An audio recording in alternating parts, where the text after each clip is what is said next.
지금 서울 부동산 시장에서 가장 빠르게 도망치고 있는 사람들이 있습니다. 이 사람들의 정체 바로 중국인입니다. 한때 70조가 넘는 자본으로 서울과 수도권을 쓸어 담았던 바로 그 돈이 지금이 순간 썰물처럼 빠지고 있어요. 왜 막대한 손실을 감수하면서까지 지금 도망치는 건지, 그리고 도대체 어쩌다 중국인들이 대한민국 부동산을 이 정도까지 집어삼키게 된 건지 지금부터 낱낱이 파헤쳐 보겠습니다. 거래가 얼어붙은 시장에서 가장 먼저 움직이는 돈이 있습니다. 이익에 가장 민감하고 이기를 가장 빨리 냄새 맡는 돈, 외국인 투기 자본이죠. 법원 등기 정보장의 최신 데이터를 까보면 충격적인 숫자가 나옵니다. 서울 집합 건물 외국인 매수량이 불과 1년 만에 51% 빠졌어요. 반토막입니다. 그 중에서도 부동산 매수 부동의 1위, 가격 폭등을 주도하던 중국인들의 거래량이 수직으로 꺾였거든요. 철새가 추위를 감지하고 떠나듯 이들은 시장이 얼어붙기 전에 이미 짐을 싸기 시작했습니다. 지금 외국인 자본이 정확히 그 행동을 하고 있는 겁니다. 막대한 투기 자본이 썰물처럼 한국 시장에서 대거 빠져나가고 있다는 게 숫자로 증명된 거예요. 그러면 강남은 괜찮을까? 많은 분들이 이렇게 믿고 있죠. 강남만큼은 절대 안전하다고. 그런데 실제 데이터를 들여다보면 강남 3구 외국인 아파트 거래 비중이 역대 최저치까지 추락했습니다. 정보력 좋은 스마트 머니들은 이미 결론을 내린 겁니다. 강남이 안전자산이 아니라 대한민국에서 거품이 가장 심하게 낀 최악의 위험 자산이라고요. 이 돈들이 빠져나가는 속도와 방향이 중요합니다. 한때 70조 원이 넘는 규모로 서울 부동산을 지락벼락하던 자본인데 이 돈이 한꺼번에 방향을 틀었다는 건 단순한 가격 조정이 아니거든요. 시장의 판 자체가 뒤집히고 있다는 경고음입니다. 그렇다면 이 거대한 돈은 어떻게 한국 시장에 들어왔고 무슨 짓을 했고 왜 하필 지금 도망치는 건지 처음부터 되감아 보겠습니다. 시간을 되돌려 보겠습니다. 25년 상반기 기준 외국인이 보유한 국내 주택이 사상 처음으로 10만 4천 가구를 돌파했습니다. 이 중 절반이 훌쩍 넘는 58여 가구를 중국인이 쥐고 있어요. 전체의 56%입니다. 2022년만 해도 8만 3천 가구였는데 불과 2년 새 21%가 불어났고 그 증가분의 대부분을 중국인이 끌어올렸거든요. 속도가 무섭습니다. 매년 수천 가구씩 늘어났던 건데 이건 조용한 침투가 아니라 조직적인 매집이었어요. 이 사람들이 아무데나 산 게 아닙니다. 철저하게 골라서 샀어요. 중국인이 매입한 아파트 10채 중 6채가 수도권에 몰려 있었고 그것도 강남 339, 마포, 용산, 성동구 같은 핵심 고가 지역에 집중됐습니다. 한국 사람도 대출 끼고 간신히 들어가는 동네를 현금 들고 와서 찍어 누른 거예요.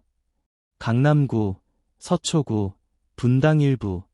단지에서는 외국인 소유 비율이 10%를 넘어섰을 정도입니다. 같은 아파트 단지에 사는데 10집 중 1집 주인이 외국인이라는 거죠. 서울만 먹은 게 아닙니다.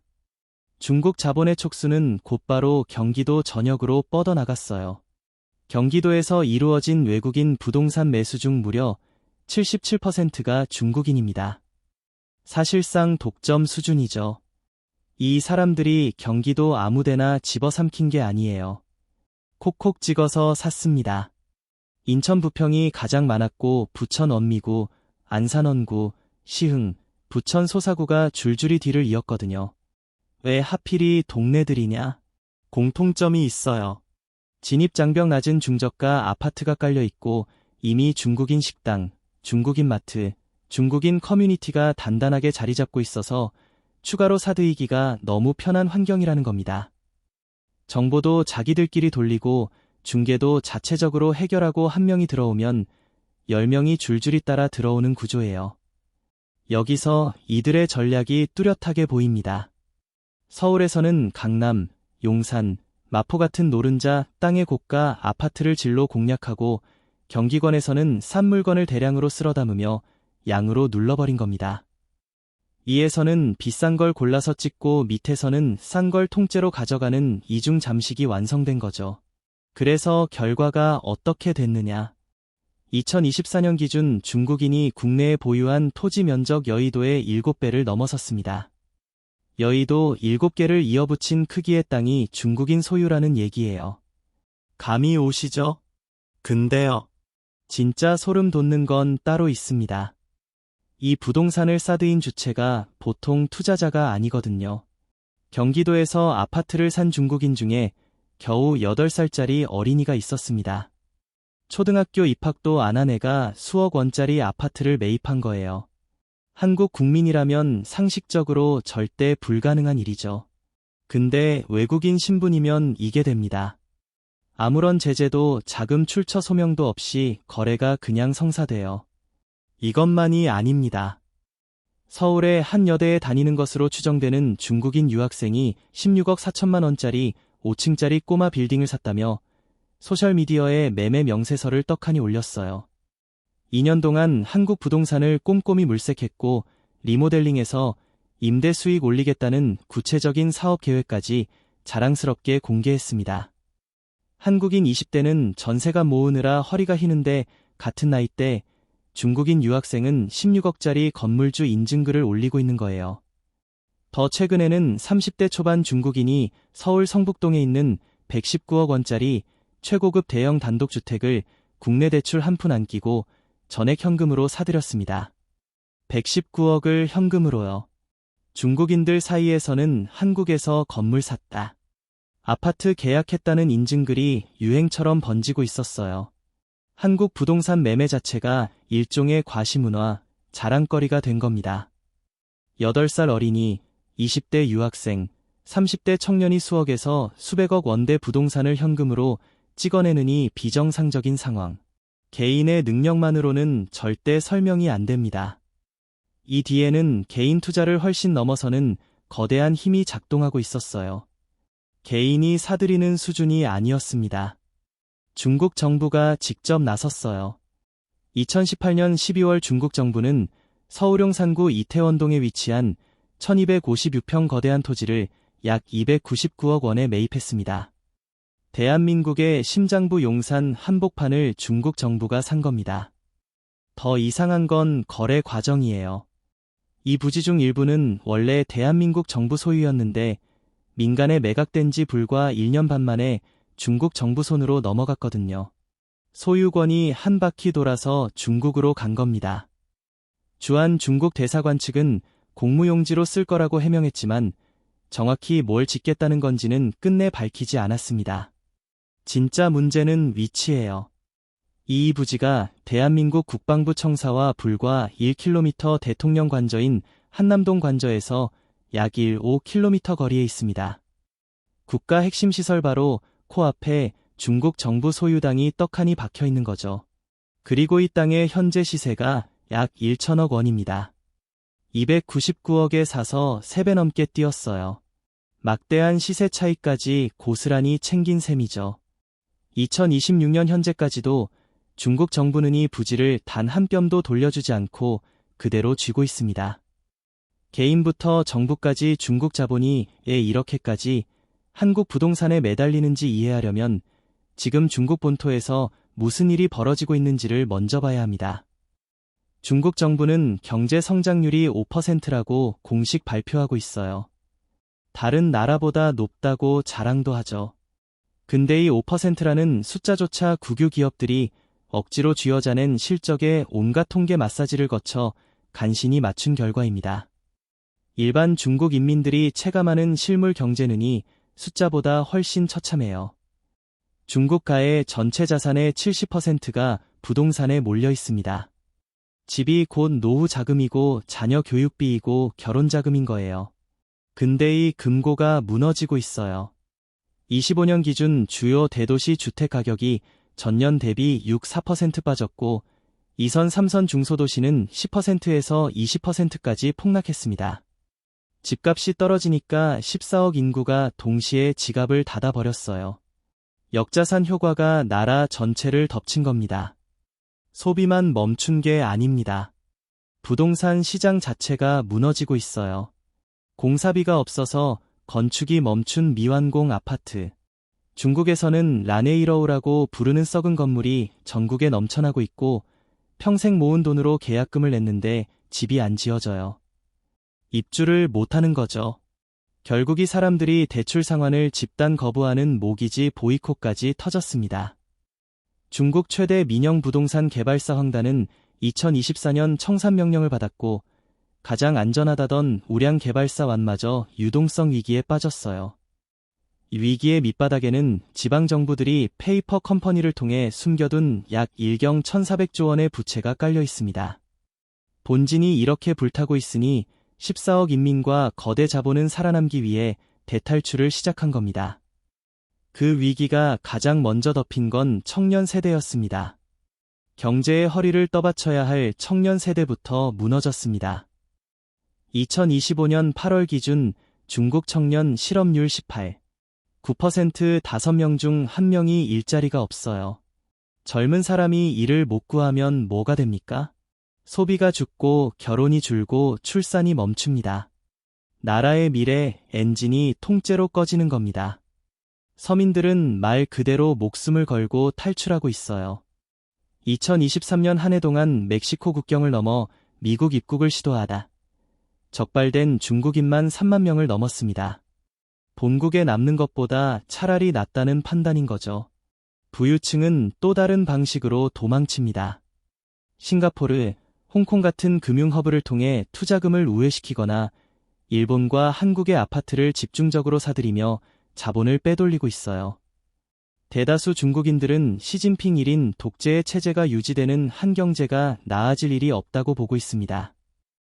인구가 빠지고 돈이 빠지고 청년들이 집단적으로 포기하고 14억이 소비를 멈췄어요. 중국은 더 이상 기회의 땅이 아닙니다. 그리고 바로 이 절박한 생존 본능이 중국 자본을 대한민국 부동산 시장으로 밀처럼 밀어넣은 근본적인 원인이었습니다.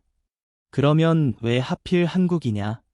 도망칠 곳은 전 세계에 많은데 유독 한국 부동산에 이 돈이 몰렸느냐? 답은 소유권 구조의 근본적인 차이에 있습니다. 중국에서는 모든 토지를 국가가 소유해요. 개인은 토지 사용권만 최장 70년간 빌리는 구조입니다. 아무리 비싼 집을 사도 땅은 영원히 내 것이 안 돼요.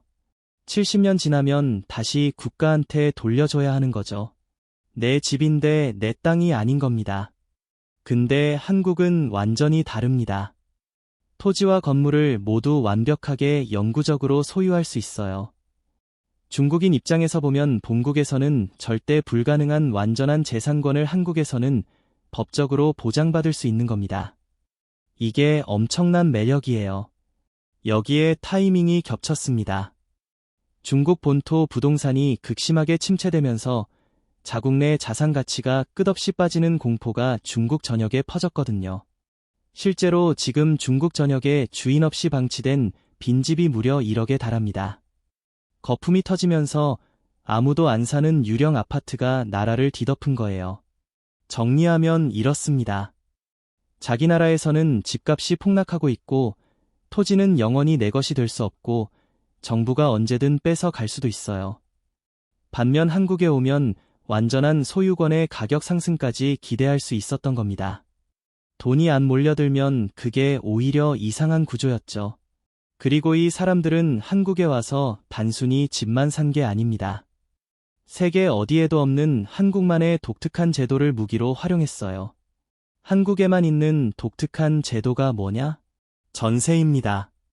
전 세계 어디를 뒤져봐도 전세라는 제도는 대한민국에만 존재해요. 중국인 투자자들은 바로 이 전세 제도를 지렛대로 삼아서 폭발적으로 자산을 불렸습니다. 방법이 뭐냐? 갭 투자예요. 갭 투자는 매매가와 전세가의 차이.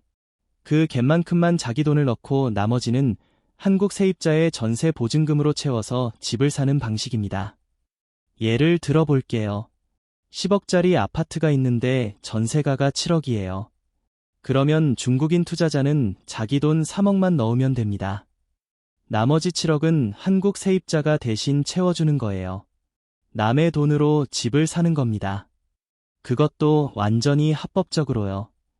이 방식으로 서울과 수도권 아파트를 무차별적으로 싹쓸이했어요. 자기 자본은 최소화하고 한국 세입자의 전세금을 지렛대로 삼아서 대규모 매집을 진행한 겁니다. 부동산 가격이 계속 오르는 시기에는 전략이 미친 수익률을 안겨줬어요. 3억 넣어서 10억짜리 집을 샀는데 그 집이 12억이 되면 수익률이 67%입니다.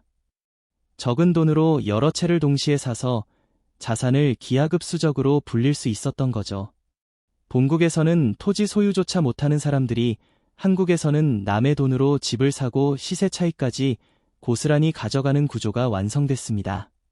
근데 이게 가능했던 데는 또 다른 이유가 있어요. 외국인에게는 내국인과 같은 수준의 규제가 적용되지 않는 거대한 제도적 사각지대가 있었거든요. 한국 사람이 수도권에서 집을 사려면 주택담보대출 최대 6억 원까지만 받을 수 있습니다. 가주택자는 대출 자체가 막혀요. 근데 외국인은요. 이 규제 대상에서 완전히 빠져 있었습니다. 본국이나 해외 현지은행에서 자유롭게 돈을 끌어올 수 있었고 한국의 대출 규제망을 손쉽게 우회할 수 있었던 거예요. 황당한 건 이겁니다. 한국인은 주민등록번호 하나로 전국 어디서 집을 사든 보유 현황이 전부 추적됩니다. 근데 외국인은 기관 간 정보 연동이 안 돼 있어서 같은 사람이 서울에 2채, 경기에 3채를 사독 다주택자인지 자체를 못 잡았어요. 당연히 다주택자한테 때리는 취득세중과 양도소득세중과도 고스란히 피해갈 수 있었죠. 이게 얼마나 불공평하냐면요. 한국인이 중국에서 부동산을 사려면 최소 1년 이상 체류해야 하고 실거주 목적으로 탁 일체만 가능하며 그것도 소유권이 아니라 장기 임차권이에요. 심지어 토지는 아예 매입 자체가 불가능합니다. 중국은 자기네 시장을 철벽으로 지키면서 한국에서는 아무 제한 없이 쇼핑을 한 겁니다. 자, 국토교통부가 외국인 부동산 거래를 기획조사했더니 이상거래 438건 중 290건에서 위법 의심 행위가 무더기로 터졌어요. 438건 중 290건이면 66%입니다. 조사한 건이 셋 중 둘이 문제가 있었던 거예요. 가장 많이 적발된 수법이 뭐냐? 외국인 신분을 이용해서 국내 사업체에서 번 돈을 해외 페이퍼 컴퍼니로 빼돌린 다음 그 돈을 다시 아파트 구매 자금으로 둔갑시키는 방식이었습니다. 돈 세탁이나 다름없는 거죠. 이 과정에서 과세당국의 추적을 피하려고 가상자산을 은밀하게 활용하거나 불법 환치기까지 동원했어요. 해외 계좌를 통해 부모한테 부동산 취득 자금을 편법으로 건네받고 증여세를 통째로 회피한 사례도 나왔고 고가 아파트를 임대해서 수익을 올리고도 임대소득을 신고 안 한 경우도 다수 적발됐습니다. 한국의 규제망 바깥에서 자유롭게 자금을 조달하고 다주택 현황조차 안 잡히는 구조적 허점이 이런 지능적 탈세의 온상이 된 거예요. 과세 당국은 금융계좌 추적과 디지털 포렌식까지 총동원하고 해외 당국과 공조해서 탈루 세금을 전액 추진하겠다고 발표했습니다. 규제를 피하고 세금을 회피하고 전세를 지뢰대로 삼아 부동산을 쓸어담더니 거대한 잔치 영원할 것처럼 보였죠. 근데 이 모든 걸 가능하게 했던 중국 본토의 경제 엔진이 서서히 그리고 치명적으로 꺼지기 시작했습니다. 한때 서울 부동산을 쓸어담았던 중국인 투자자들이 지금은 수억 건씩 손해를 보면서까지 아파트를 급하게 내놓고 있습니다. 왜냐면 정부가 드디어 칼을 뽑았거든요. 그것도 아주 단단히요. 25년 8월 정부는 서울 전역과 경기 23개 시군 인천 7개 구를 외국인 토지 거래 허가구역으로 정력 지정했습니다. 외국인은 주택을 사면 2년 동안 직접 들어가서 살아야 해요. 실거주 의무가 붙은 겁니다. 투기 목적으로 사놓고 비워두는 게 더 이상 안 통하게 된 거죠. 2026년 2월부터는 규제가 한층 더 세졌어요. 외국인이 집을 살 때 체류 자격 183일 이상 거 여부를 의무적으로 신고해야 하고 해외에서 자금을 어떻게 조달했는지 입증 서류까지 제출해야 합니다. 돈이 어디서 왔는지 전부 까라는 거예요. 숨길 구석이 없어진 겁니다. 여기에 부동산 감독원 설립까지 추진되고 있는데 이게 진짜 무서운 게 법원 영장 없이도 외국인의 금융거래 정보와 대출 현황을 직접 들여다볼 수 있는 파격적인 권한이 부여됩니다. 효과는 즉각적이었어요. 수도권 외국인 주택거래가 전년 대비 40% 감소했고 한국에 거주하지 않는 비거주 외국인 거래는 98% 급감했습니다. 사실상 거래가 멈춘 거예요. 과거에는 불투명했던 자금줄이 이제 낱낱이 파헤쳐질 위기에 처한 겁니다. 불법적 요소가 드러나기 전에, 조사가 들어오기 전에 서둘러 자산을 처분하고 빠지는 게 이들의 계산인 거죠. 포위망은 좁혀지는데 탈출구가 보이지 않습니다. 베이징이나 상하이에 사는 중국인 투자자가 실거주 의무를 지키겠다고 직접 한국 아파트에 들어와서 살 수 있겠습니까? 현실적으로 불가능하죠. 설상가상으로 환율까지 이들의 등을 찌르고 있어요. 원달러 환율이 1480원대까지 치솟으면서 달러 기반으로 투자한 외국인들은 가만히 앉아서 자산 가치의 20%가 증발하는 막대한 환차손을 입었습니다. 집값이 한 푼도 안 떨어졌어도 환율만으로 자산의 1분위 날아간 거예요. 정부가 치밀하게 쳐놓은 포위망이 완전히 닫히기 전에, 모든 자산이 묻기 전에 마지막 비상구로 질주하고 있는 겁니다. 근데 여기서 진짜 끔찍한 문제가 터집니다. 이 사람들이 아무리 급하게 던져도 이 급매물을 받아줄 매수자가 시장에서 완전히 사라져버렸어요. DSR 3단계로 대출이 조여지면서 한국인 매수자도 없고 규제 강화로 외국인 매수자도 없습니다. 사는 사람이 아무도 없어요.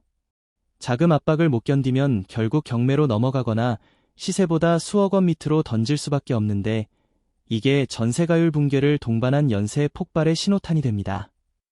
지금 서울 부동산 매물이 8만 5천 건을 넘어서며 역대 최대치를 찍고 있는데 매수자가 없어서 거래량은 바닥이에요. 법원 경매에서는 콧대 높던 핵심 입지 아파트들마저 감정가를 밑돌며 유찰되고 있습니다. 주인을 못 찾는 거예요. 붕괴의 전조가 이미 뚜렷하게 나타나고 있습니다.